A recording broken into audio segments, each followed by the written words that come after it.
mulțumesc tuturor pentru că ați făcut un sacrificiu să veniți inclusiv prin ploaie. Să știți că conferința de astăzi va fi ținută de echipa de tineret, reprezentant și avem reprezentanți de la toate cele 3 sectoarele, respectiv elevi, studenți. Obiectivele noastre sunt clare. Noi vrem să atragem tineri în politică, vrem să spargem această barieră creată între politic și omul de rând și mai vrem să facem un lucru, să demonstrăm lumii că rolul tinerilor în politică nu este cel de a lipi afișe și a împărți pliante, și că poate să facă și lucruri mult mai importante, să participe în proiecte, să vină cu idei și sunt luați în calcul. Noi ne dorim foarte mult și susținem acest lucru în interiorul partidului, să candidăm singuri, să avem candidații noștri la alegerile locale. Ne dorim foarte mult să candideze domnul Emil Albotă și ne dorim foarte mult să candideze domnul senator Ion Toma la Olbi. Bineînțeles, avem și ceilalți parlamentari pe care îi susținem, mă refer aici la domnul Teo Păunescu, să vedem doamna Luminița Adam, oameni care trebuie să-și păstreze locurile în Parlamentul României. Aș dori în continuare să le dau cuvântul colegilor mei. Diana, încep tu? Te rog. Bună ziua, mă mulțumesc că ați venit. Mă numesc Dobrescu Laura Diana, sunt președinta studenților din județul Olt, coordonator pe regiunea Sud-Est și prin urmare vicepreședintă în Biroul Național al Studenților. Sunt simpatizat la partidul la vârsta de 16 ani, atunci m-am alăturat acestui partid. Am fost atrasă și încântată de susținerea seniorilor și de faptul că aici tinerii chiar contează și chiar au un cuvânt de spus. Ceea ce mi se pare un lucru destul de important pentru noi. Cum a spus și Cosmin, studenții și-l doresc pe domnul Emil Albotă ca și candidat la Primăria Slatina, au încredere în el, este un om de cuvânt și credem că e important ca un suflet tânăr și un om care susține tinerii să ne reprezinte acolo la primărie. Mulțumesc! Bună ziua, mă numesc Ștefan Cibea, sunt președintele organizației de elevi Olt și vicepreședinte la nivel național. Vreau să vă mulțumesc pentru prezență. Fac parte din UNPR de aproximativ 4 luni. Înainte am activat într-un alt partid, dar cred că este o diferență foarte mare între PMP. Dar este o diferență foarte mare. Aici am avut parte de foarte multă susținere, am avut, pot spune că UNPR Tineret este o familie. La fel ca și colegii mei și elevii îl susținem pe domnul Albotă ca și candidat la primărie, deoarece este un om de cuvânt, un om care ne-a susținut, un om care de fiecare dată când a avut oportunitatea a fost lângă noi, ne-a întrebat ce probleme avem, cu ce ne poate ajuta și cam atât. Noi, ca organizații de tinere, ne-am atins targetul de 30% din numărul total de adeziuni cerut la Olt, 21 de milioane, a depășit 6.000 pe care le avem. O să continuăm să strângem adeziuni. Mă rog, cu cât mai multe, cu atât mai bine. Sunt o grămadă de tineri cu idei frumoase, cărora noi vrem să ne alăturăm. De exemplu, există o grupare în Slatina, Skate Crew, din care face parte Constantin Marius, triplu campion european la skate. Ei se chinuie de ani buni de zile să-și facă un skate park. Am înțeles că au avut parte numai de promisiuni și nimic concret. Noi vrem să susținem acest proiect și chiar vrem să aducem un skate park în Slatina, deoarece acest Marius Constantin reprezintă România și au o grupare destul de frumoasă, nu știu, vreo 12.000 de like-uri pe Facebook, sunt cam cea mai bună grupare din România. Sunt cea mai bună grupare. Tinerii aceștia cu inițiativă trebuie susținuți, trebuie aplaudați, iar, din păcate, se vorbește prea puțin despre ei. Ce aș mai putea să vă spun? Avem în continuare evenimente. Am derulat săptămâna trecută, vinerea trecută am avut o seară venețiană, avem și seri distractive, avem și întâlniri tematice, avem și dezbateri publice. Facem tot ce putem ca să fim cât mai aproape de tineri, respectiv de cetățeni, și să încercăm să auzim problemele lor, să găsim rezolvare. Eu aș zice să nu ne mai întindem. Cam asta am avut noi de spus. Dacă aveți întrebări, vă rog frumos. De ce seară elvețiană? Că plouă? Sau... O seară venețiană. Venețiană. Am avut o trecere tematică. Nu puteau fi o deamă sau... Ceva, urmează Oltenii și restul lumii și... Dar am încercat să ducem și un aer mai elegant. Încercăm cu fiecare proiect să facem ceva unic în Slatina, ceva pentru tineri, ceva diferit în care ei să se implice.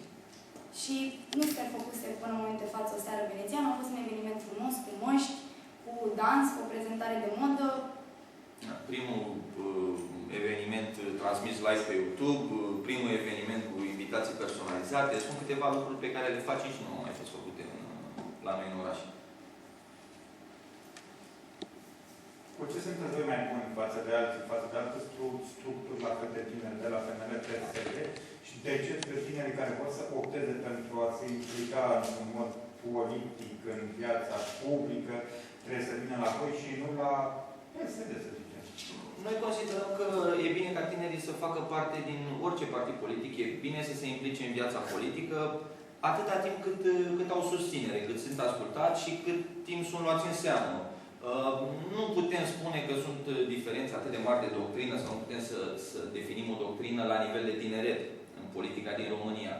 Noi ne putem lăuda prin unitate. Noi chiar avem o echipă omogenă, demonstrăm lucrul ăsta pe fiecare zi. Mai departe, alegerea lor. Noi încurajăm tinerii care vor să facă politică, indiferent de partidul din care vor să facă parte. Eu consider că e un lucru bun ca ei să vină în UNPR, pentru că noi avem câteva proiecte la nivel național special pentru ei. Cum ar fi votul de la 16 ani, primul loc de muncă, prima fermă, proiectele care sunt adresate direct tinerilor. Mulțumesc. Domnule Gipe, ați spus că vă cheamă. Da. Ce e mai bun să fie primar al Slatinei, Emina Botă față de Victoria Cobescu? În primul rând, cred că domnul Albotă este un om mai bun din punct de vedere... Cred că este mai bun, deoarece asta mi-a dovedit în perioada în care am fost aici. Ce a făcut domnul Albot așa lucruri mari? Am fost susținut de el. Toți tinerii au fost susținuți de el. Spre S-a deosebire. făcut un lucru mai mare, așa mai... Este un om bun. Dacă promite ceva, se întâmplă. Nu există niciodată posibilitatea de a spune îmi pare rău, a intervenit ceva. A spus ceva, Și tu crezi că domnul Albot îți va ține cuvântul până la capăt și după 10 iunie 2016? Sunt convins. Dacă l-a ținut până acum, cred că îl va ține în continuare. Era altceva într-un context mai aparte cu data aia. Ce credeți voi, ce crezi tu, domnișoară, că trebuie să se întâmple cu acei lideri ai PSD-ului de la Olt? Începând cu vârful continuu cu Prina și Cristea e lungă, iată de câteva zile pe ea se pot pune și seniorii cetății PSD-iste, Marius Oprescu, Paul Stănescu și iarăși mai sunt câteva nume, cei care în clipa de față sunt în fața zidului justiției din această țară. Mai trebuie să rămână mai departe pe post sau trebuie să plece? Cred că e important ca justiția să-și facă treaba. Până acolo. Până acolo. Te rog frumos, până acolo. Suntem în faza asta în care unii sunt sub control, se duc marți și joi, alții se duc miercuri și vinerea să dea cu pixul să spună că sunt acasă, nu m-am dus de aici la piață, n-am stat de vorbă cu nimeni. Alții săptămâna care vine vor lua cale lungă, de un pădutut până la știri, bei vodă, din sediul Ministerului unde domnul profesor la care se ține de cuvânt, Albotă se vede ce e acolo. Păi, crezi că mai au autoritatea de a fi conducătorii oricui până la frumos? Nu știu cum să vă răspund la această întrebare. Curaj, exact ceea ce ai în cap, spune. Cred că nu trebuiau să ajungă atât de departe, cred că trebuia să-i lăsăm noi să ajungă atât de Nu, departe. asta ce-au... Nu că se... Ce facem cu ideea acum încolo? Poți Cosmin, taci? Măi, atenție că e întrebare capcană. Ce procura? Deciziile de aparțin. Cosmina? Deci nu știu, cred că cel mai important e ca justiția să-și facă treaba. Mai departe, Dar până acolo vor fi mai departe pe stat și toată banului public. Vor avea șofer la scară, bonuri de carburant, mașină de la Ce se stat. nu cred că avem noi nicio putere. Mulțumesc. Vor avea un test la alegerile viitoare, să vedem ce spune și electoratul. Dacă ne aducem bine aminte și domnul Minel Prina nu a ieșit primarul Slatinei din postura de condamnat. Lucrurile astea trebuie să dispară. Adică și cetățenii orașului trebuie să aibă un cuvânt de spus și să mai tolereze. Pentru că dacă se vor tolera aceste lucruri în continuare, atunci oamenii serioși încep să-și piardă locul în politică. Iar lucrul ăsta e spre dezavantajul tuturor.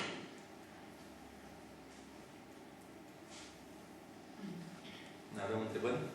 Ce credeți că poate să schimbe la ori prin faptul că prin candidatura domnului Toma, ați spus-o voi să vină Toma acasă de la... Domnul senator Ion Toma este un om politic la nivel național.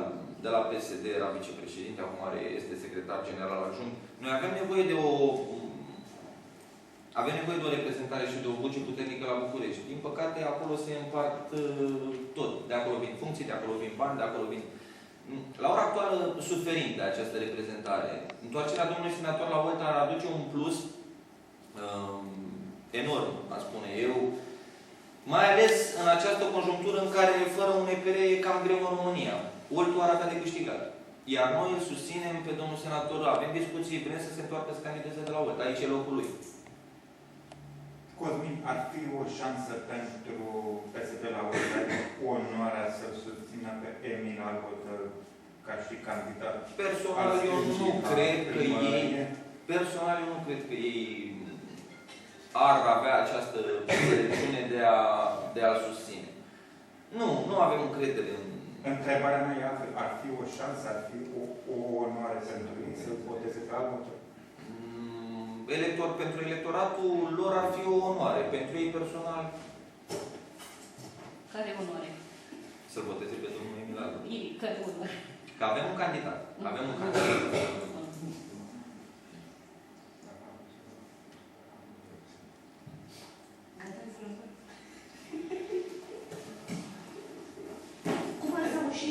Cum ați reușit să faceți targetul înaintea seniorilor? Noi ne bucurăm de o echipă omogenă și ce să înțelegeți? Și numeroasă. A fost ușor, mai ales pentru că noi, ca și echipă de tineret, nu am fost nevoiți să luăm... 6.000 de membri? Da, peste 6.000 de membri, la care se mai adaugă peste 1.000 de fișe de simpatizanți.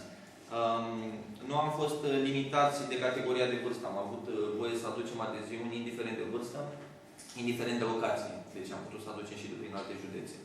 Și lucrul ăsta ne-a avantajat, da, pentru că apoi se repartizează fiecare. Lucrul ăsta ne-a avantajat și am putut să ne atingem acest target. Noi avem reprezentat în fiecare localitate din județul Olt. Unii sunt de la elevi, alții de la studenți, alții de la tineret. Important e că avem cât un om în fiecare comună. Da. Bine, ei avem împărțite pe fiecare colegiu de deputați, avem cât un coordonator și fiecare se ocupă de comunele din zonă, pentru a putea să ținem legătura cât mai strâns cu ei.